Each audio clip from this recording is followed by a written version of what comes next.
we are back in another car from Fast Toys Club, the car club rental here in LA and San Francisco. They have very kindly given me the keys to this 2016 Shelby GT350. As a Brit, Mustangs are hugely iconic to me and very much associated with any kind of American car culture.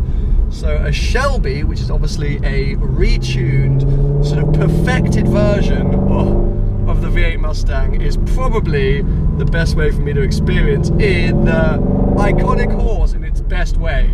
This is a 5.2 litre V8 that puts out 560 brake horsepower and does 0 to 60 in about 4.3 seconds. It is all about the engine, this car. It sounds incredible and it delivers so much performance on the road. It is a barrel of laughs.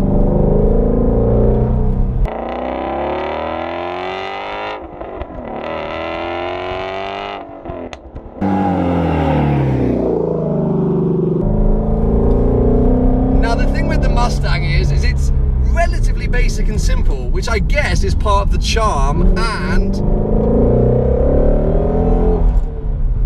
the character that people like. You don't get a whole lot of technology. It's not like a McLaren where everything's overworked. As I say, it's a naturally aspirated V8. In terms of suspension and setup, it's a little bit tweaked over the standard Mustang GT, but not massively. Apart from the hunking great 5.2 litre, we do have a few other changes over the standard Mustang GT. You get a reworked body styling sort of aero package, which I think makes this car look so mean and aggressive on the road. You see a lot of sort of modified and tuned Mustangs these days. It seems like a lot of companies are getting their hands on this car. But then you look at Shelby, obviously one of the longest and most iconic Mustang tuners, and they just get it right. It's the perfect amount of aggressive, but also I think the perfect amount of sleeper. It's not overstyled, it's not overdone. It just looks so cool. Every time you walk back to this car, I feel like Steve McQueen or somebody equally as cool. On top of that, you get this absolutely incredible exhaust, which truly makes this V8 sound the part.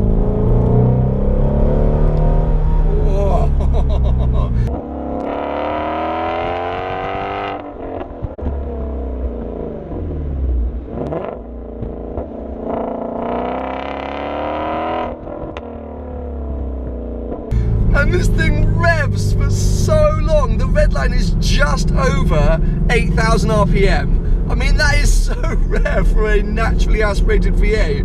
It's hard to get your mentality around it.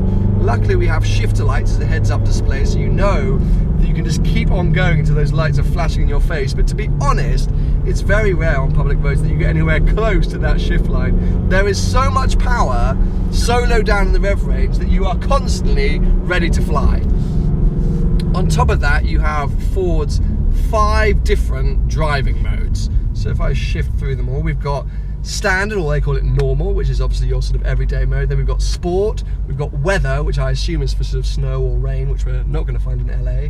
We've got track, which comes up in red, track use only, and switches traction off. And then we've got drag strip. Oh my god, and line lock, launch control, exhaust. Oh my god. Okay, that one's way too scary for the road. I think we'll leave it in sport for now. There are endlessly things you can do with this car to tune it and perfect it to suit your driving style and the occasion. But I think what is absolutely mega about this car is the fact it's still a usable daily. Unlike the standard Ford Mustang, the Shelby is only offered with a 6-speed manual. Now, something that I've learned during my time here in America is not absolutely everyone in America can drive a manual, whilst in the UK it's almost obligatory that you have to be able to learn how to use 3 pedals. I guess that might mean that some people will miss out on the opportunity to own this car, which is such a shame because it is truly a special and iconic thing. Cornering, I mean, it's hard with cornering. I haven't pushed this car hard enough. We're on a canyon mode at the moment. It definitely isn't quite up there with the German rivals, but it kind of all plays into it. You basically just point and squirt on the straights, slow it down, kind of manhandle it into the corners. You really have to sort of chuck it in be quite aggressive with it, wait for that moment where you can accelerate, and then finally it comes and you just stab the accelerator again and off you go. It's definitely a unique experience, but I think that plays into the Mustang badge and character.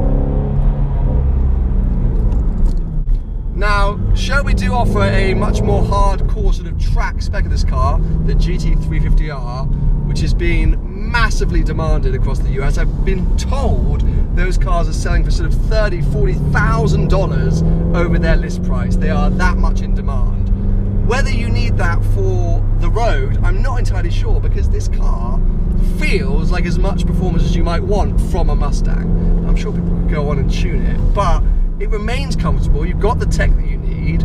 It's got a massive boot in it. You've got rear seats, believe it or not.